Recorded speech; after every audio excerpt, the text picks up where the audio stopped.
দেশের ফুটবলের রাজপুত্র হামজা চৌধুরী দেশের মাটিতে পা রেখেছেন। হংকংয়ের বিপক্ষে ম্যাচে খেলতে প্রস্তুত হামজা চৌধুরী। তার আগমনে যেন নতুন করে প্রাণ ফিরে পায় বাংলাদেশের ফুটবল। হামজা চৌধুরীকে ঘিরে দেশের ফুটবল ভক্তরা রেখেছেন অনেক আশা ভরসা। এএফসি এশিয়ান কাপ বাছাই পর্বের ম্যাচকে সামনে রেখে হংকংয়ের বিপক্ষে খেলতে হবে বাংলাদেশের। মূল পর্বে অংশগ্রহণ করা হয়তো অনেকটা দুঃস্বপ্নের মতো, তবে হামজা চৌধুরীরা শেষ পর্যন্ত লড়ে যাবেন। দেশের ফুটবলে ভক্তরাও সেটা ভালো করে জানেন।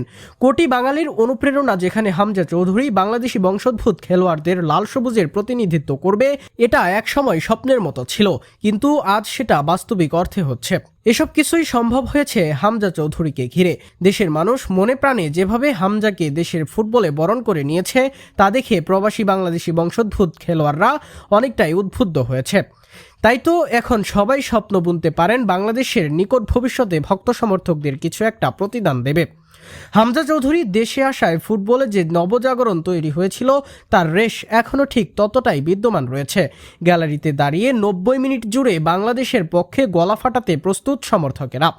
9 অক্টোবর বাংলাদেশের জাতীয় স্টেডিয়ামে ঘরের মাঠে ম্যাচ খেলবে বাংলাদেশ। তারপর 14 অক্টোবর হংকংয়ের মাঠে যে অ্যাওয়ে ম্যাচ খেলতে হবে হামজা জামাল ভুঁইয়াদের। হামজা চৌধুরীর মতো প্রবাসী বংশোদ্ভূত ফুটবলারদের মূলত ইন্টারন্যাশনাল উইন্ডোতেই দেশের মাটিতে পাওয়া যায়।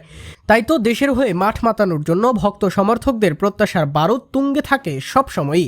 হামজা চৌধুরীরাও সেটা ভালো করেই জানেন। সেজন্যই তো নিজের সর্বোচ্চটা নিংড়ে দেন লাল সবুজ জার্সিতে। একসময় জামাল ভুঁইয়া তারিক কাজীদের নিয়েই মেতে থাকতে হতো দেশের ফুটবল ভক্তদের। জামাল ভুঁইয়ারা ছিলেন দেশের ফুটবলের প্রথম সুপারস্টার, কিন্তু এখন ইংলিশ প্রিমিয়ার লিগ তথা ফুটবলের সর্বোচ্চ লিগে খেলা হামজা চৌধুরী বাংলাদেশের জার্সি গায়ে জড়িয়েছেন। দেশেও তৈরি হয়েছে গণজাগরণ। ফুটবল যেন তাদের ছোঁয়ায় নতুন করে প্রাণ ফিরে পেয়েছে। ফুটবলের দিকে দাবিত হয়েছে গোটা একটা জেনারেশন। ইন্টারন্যাশনাল ব্রেক আসলেই দেশের ফুটবলে শুরু হয় উৎসব মুখর পরিবেশ। আগে সেটা শুধু ইউরোপ আমেরিকান দেশগুলোতে দেখা মিলত, এখন বাংলাদেশের টানেও সুদূর ইউরোপ আমেরিকা থেকে দেশের ফুটবলকে নেতৃত্ব দিতে হামজা সামিত্রা ফিরে আসেন।